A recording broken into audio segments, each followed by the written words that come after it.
Assalamualaikum warahmatullahi wabarakatuh, saudara sekalian dimanapun Anda berada. Pada kesempatan kali ini kita akan sama-sama membaca tulisan terbaru dari Kiai Haji Amiruddin Utsman Al-Bantani, yaitu diterbitkan pada tanggal 10 Oktober 2024 ya saudara sekalian.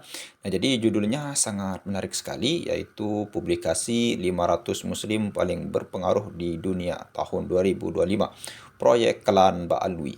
Nah, jadi apakah nanti ini sebuah pertanyaan dari Ki Haji Marudin dalam muatan daripada tulisan beliau yang terbaru, apakah nanti proyek Klan Ba'alwi pada publikasi 500 Muslim paling berpengaruh di dunia, apakah itu buatan daripada atau manipulasi daripada Ba'alwi? Mari kita sama-sama simak daripada apa yang akan disampaikan oleh Haji Amiruddin Utsman Al-Bantani, saudara sekalian. Oke, mari kita mulai dari tulisan Kiai Haji Amiruddin. Oke, kita mulai. Setiap tahun kita disuguhkan publikasi The Muslim 500, The World's 500 Most Influential Muslim, atau 500 tokoh muslim paling berpengaruh di dunia.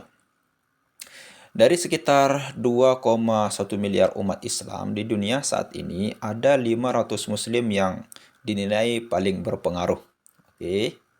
50 di antara mereka diurut berdasar peringkat dari urutan peringkat ke-1 sampai urutan peringkat ke-50.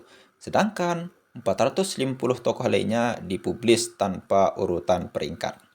Oh ya. Untuk publikasi tahun 2025, dari 50 nama tokoh paling berpengaruh di dunia, ada 4 orang tokoh klan Ba'alwi yang masuk kategori tersebut. Yang lebih fantastis, bahkan salah seorang klan Ba'alwi, Umar bin Hafiz Ba'alwi, ditempatkan menjadi tokoh peringkat kedua. Oke, sangat menarik ya saudara sekalian. Lalu kemudian paling berpengaruh di dunia saat ini. Selain Umar bin Hafiz Ba'alwi, ada Ali Zainal Abidin Al-Jufri Ba'alwi, Lutfi bin Yahya Ba'alwi, dan Muhammad Muhammad Naqib Al-Attas yang masuk kategori 50 tokoh paling berpengaruh di dunia. Berarti hanya 4 ya. Pertanyaannya kemudian, lembaga apa yang melakukan penilaian itu? Siapa saja individu-individu yang terlibat dalam lembaga itu? Apa neraca yang digunakan lembaga itu untuk mengukur ketokohan 500 tokoh itu? Oke, sangat kritis ya saudara sekalian. Setelah penulis tertelusuri, publikasi dan penelitian itu dilakukan oleh sebuah lembaga penelitian independen non-pemerintah atau lembaga swadaya masyarakat LSM bernama Royal Islamic. Oke. Strategi Studies Center, lembaga ini berafiliasi kepada lembaga Royal Al-Bait Institute for Islamic Thought atau Institut Pemikiran Islam Royal Al-Bait, berkantor pusat di Amman ya. Oh, berarti di Amman ya saudara sekalian, ibu kota kerajaan Yordania. Tokoh-tokoh lembaga ini adalah Pangeran Al-Hasan bin Talal atau pendiri Yordania. Kemudian Profesor Zuwel Lei, China. Dr. Joseph E.V. Lambert, Amerika Serikat. Dr. Sajjad Harifki, Inggris. Dr. Taiba Hasan Sharif, Sudan. Dr. Ahmad Shauki Benben, Maroko. Profesor Aiman Fuad Sayyid dari Mesir. Dr. Kenneth Jekli dari Turki. Dr. Muhammad Sammak dari Lebanon. Syekh Muez Wej Zaki Masud atau Mesir. Profesor Minwer Al-Muhaid dari Yordan. Lalu kemudian Sayyid Jawad Muhammad Kohel dari Irak. Syekh Dr. Mufti Abdurrahman Mangera dari Inggris. Ini tokoh-tokohnya yang terlibat dalam lembaga itu ya saudara sekalian. Lalu kemudian Dr. Oman Abud dari Argentina, Dr. Said Foda dari Yordania, Dr. Ismail Fajri Alatos dari Indonesia. Oh, ada dari Indonesia saudara sekalian. Selain Fajri Alatas yang masuk dalam 15 aktivis rekan lembaga Royal Al-Bait Institute for Islamic Thought tersebut, terdapat 85 orang yang disebut sebagai aktivis rekanan senior lembaga tersebut yang banyak diisi oleh klan Ba'alwi. Di antaranya Lutfi bin Yahya Ba'alwi Indonesia, Ali Zainal Abidin Al-Jufri Ba'alwi Yaman, Muhammad Al-Attas Ba'alwi Malaysia, Hasan As-Sagof dari Yordania, Abdullah Fad'ak Ba'alwi dari KSA, dan Umar bin Hafiz dari Yaman. Berarti 2 dari Yaman ya. Apakah ada korelasi antara masuknya 4 orang klan Ba'alwi sebagai 50 tokoh muslim? Oke. Yang paling berpengaruh di dunia tersebut dengan banyaknya aktivis rekan lembaga tersebut yang diisi oleh klan Ba'alwi, mungkin jawaban pertanyaan itu bisa dijawab masing-masing pembaca. Berdasarkan pengakuan lembaga Royal Islamic Strategic Study Center, publikasi ini bertujuan untuk memastikan pengaruh yang dimiliki beberapa muslim terhadap komunitas. Pengaruh adalah setiap orang yang memiliki kekuatan, baik secara budaya, ideologis, finansial, politik, atau lainnya, untuk membuat perubahan yang akan berdampak signifikan pada dunia muslim atau muslim ya. Oke. Menurut lembaga ini, cara mengukur pengaruh ini tentu saja. Gimana caranya? Tentu saja merupakan aspek yang paling menantang dari publikasi ini dan aspek yang paling banyak menimbulkan perbedaan pendapat. Pengaruh terkadang dapat diukur secara kuantitatif, jumlah pengikut, jumlah buku yang ditulis, jumlah penjualan, dan lain-lain. Tetapi lebih sering hal itu bukanlah sesuatu yang dapat diukur secara kuantitatif dan lebih terkait dengan efek kualitatif dan berkelanjutan dari pengaruh tersebut. Kombinasi metrik sosial, opini publik, kami mengadakan pendaftaran terbuka selama sebulan untuk nominasi setiap tahun dan semua saran dipertimbangkan dan opini ahli merupakan dasar dari upaya ini untuk mengukur pengaruh. Pencapaian seumur hidup diberi bobot lebih besar daripada pencapaian dalam tahun berjalan. Oke, menarik ya. Dari yang dipaparkan lembaga tersebut, kita dapat mengkritisi apakah lembaga ini mempublish seluruh saran yang masuk dan siapa saja orang yang mengirimnya.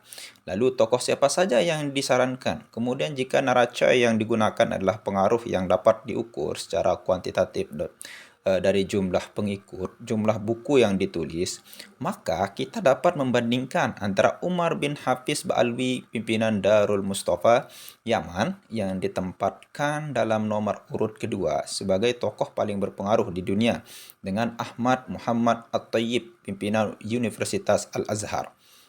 Oke. Oh ya, ini pimpinan Al-Azhar ya, yang merupakan pengaruh tinggi Islam tersohor di dunia, yang hanya ditempatkan sebagai tokoh urutan ke-13. Oke. Ini memang Ahmad Thayyib ini luar biasa, saudara sekalian ya. Dia sebagai pencetus daripada Islam moderat ya, saudara sekalian. Dari tokoh politik yang berpengaruh juga, kita bisa mengkritisi apa indikator Raja Abdullah Yordan ditempatkan sebagai tokoh pertama muslim paling berpengaruh di dunia. Apakah dari jumlah penduduk atau dari peran internasional dalam bacaan geopolitik dunia? Bagaimana rasa perbandingan misalnya jika ia dibandingkan dengan Tayyip Erdogan dari Turki? Yordan hanya berpenduduk 11 juta jiwa dan Turki yang berjumlah penduduk 87 juta jiwa. Kita juga mengetahui bagaimana peran Raja Yordan dan Erdogan dalam kancah geopolitik dunia. Tentu akan banyak sekali masalah menarik yang bisa dijadikan bahan kritik dari publikasi 500 muslim yang berpengaruh di dunia dari lembaga ini. Oke. Ini sangat masih banyak konspirasi ya. Khusus tentang sosok Lutfi bin Yahya yang ditempatkan sebagai tokoh paling berpengaruh di dunia, urutan ke-31, apakah lembaga ini sudah mengetahui bahwa ia telah habis jabatannya sebagai pemimpin Jatman ya? Atau apakah lembaga ini mengetahui bahwa Lutfi bin Yahya menjadi tertuduh atas penulisan sejarah palsu pendiri NU dan maraknya makam palsu di Indonesia? Penulis yakin lembaga ini mengetahui karena dari sekian aktivis dari afiliasi lembaga ini, ada Fajri Alatas di sana. Bahkan Lutfi bin Yahya sendiri masuk ke dalam rekan senior dari afiliasi lembaga ini. Apakah publikasi lembaga ini memang sengaja untuk mengatakan kepada kita bahwa walau di Indonesia dihujat, Lutfi bin Yahya tetap dianggap sosok paling berpengaruh di dunia internasional? Oke, ini sebuah pertanyaan saudara sekalian. Tentu kita boleh berpikir skeptik ya, tentang kredibilitas dan objektivitas lembaga ini. Dan yang terpenting bahwa masyarakat mengetahui bahwa siapapun bisa membuat lembaga swadaya masyarakat atau LSM, semacam Royal Islamic Strategic Studies Center. Ini lalu menempatkan tokoh-tokoh sesuka hati sesuai dengan seleranya masing-masing. Penulis Aimaruddin Uthman Al-Bantani. Oke, ini saudara sekalian, sebuah bisa kita bilang lembaga survei ya, yang menaruh daripada 500 muslim berpengaruh di dunia. Nah, jadi di urutan ke 1 sampai 50 itu diurut dari nomor 1 sampai ke nomor 50. Nah, adapun yang 450 yang lainnya itu memang namanya ditaruh semuanya. Nah, salah satunya tadi yang menarik yang di urutan kedua kalau tidak salah Habib Umar Al-Hafiz ya saudara sekalian. Lalu kemudian ada Habib Lutfi bin Yahya, lalu kemudian ada macam-macam dan sebagainya. Ada Syekh Ahmad Thayyib yang luar biasa sekali. Sering kita dengar oleh para ulama untuk menyebutnya Syekh Ahmad Thayyib ini. Bahkan Syekh Ahmad Thayyib itu merupakan pimpinan Syekhul daripada guru besar daripada Universitas Al-Azhar ya saudara sekalian. Nah, ini sangat menarik apa yang disampaikan oleh Kiai Jumaluddin dalam tulisan terbarunya, yaitu kalau kita dilihat dari apa ya, bisa kita bilang dilihat dari anggotanya saja. Kenapa bisa bahkan 5 daripada Ba'alwi masuk ke sana saudara sekalian. Padahal kalau kita lihat dari Lutfi bin Yahya itu sekarang sudah pengaruhnya sudah sedikit sedikit mereda ya saudara sekalian. Kenapa? Karena banyak kita ketahui kesaksian-kesaksian pribumi yang memang kalau kita lihat pembuatan makam-makam palsu saudara sekalian itu merujuknya kepada Habib Lutfi bin Yahya. Kenapa? Karena Lutfi bin Yahya itu bisa kita bilang sebagai pengisbat makam ya, terutama makam Ba'alwi ya saudara sekalian. Dan kalau kita lihat dari apa yang disampaikan oleh Kiai Jumaluddin yang terakhir, yaitu ya ini merupakan lembaga swadaya masyarakat atau LSM yang menaruh tokoh-tokoh sesuka mereka, lalu kemudian mana yang dianggap mereka itu lebih penting, itu yang ditaruh saudara sekalian. Ini untuk apa saudara sekalian? Ini untuk bisa kita bilang menggiring opini, lalu kemudian ketika orang percaya dengan ini, orang yang tidak kritis dan lain sebagainya, maka akan berpengaruh saudara sekalian. Padahal kalau kita lihat apapun yang dilakukan di sana, baik itu dari anggotanya, dari siapa yang menjadi menjadi wewenang di sana, itu kebanyakan Ba'alwi saudara sekalian. Padahal kalau kita lihat yang disebut oleh Kiai Jumaluddin Kiai Imanuddin tadi itu Presiden Erdogan pun masuk ke dalam nominasi yang sangat bawah saudara sekalian. Kalau kita lihat dari geopolitik beliau itu luar biasa saudara sekalian. Apalagi Syekh Ahmad Thayyib itu wah luar biasa saudara sekalian. Bukan hanya terkenal pada dunia muslim, pada non muslim pun beliau itu terkenal saudara sekalian. Nah, ini ditaruh di paling bawah saudara sekalian. Nah, ini hal-hal yang sederhana, tapi kalau kita lihat lebih jauhnya maka akan berdampak yang sangat luar biasa sekali saudara sekalian. Ya luar biasa Kiai Jumaluddin di dalam membaca masa depan dan lain sebagainya. Akhir-akhir ini juga kita saudara sekalian dihebohkan dengan meninggalnya seorang kiai sepuh ya, Asmawi, Kiai Haji Asmawi, lalu kemudian ketika meninggalnya pun itu lagi apa ya, bisa kita bilang membahas daripada Ba'alwi ya saudara sekalian ya. Mudah-mudahan beliau diterima amal ibadahnya ya saudara sekalian. Ini tidak terlepas dari kita, mungkin dari pro Kiai Haji Umaruddin ini kualat, mengatakan ini kualat lain sebagainya, mungkin itu tidak ada hubungannya dengan itu saudara sekalian. Yang namanya ajal, kematian kita itu tidak terlepas dari kuasa Allah Subhanahu wa taala.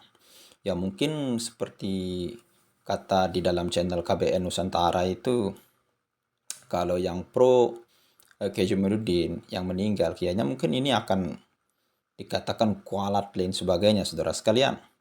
Ya kita tunggu saja kelanjutannya, mudah-mudahan ada komentar yang menenangkan kita, baik dari kubu Habaib maupun dari kubu Kiai Umaruddin Utsman Al-Bantani saudara sekalian.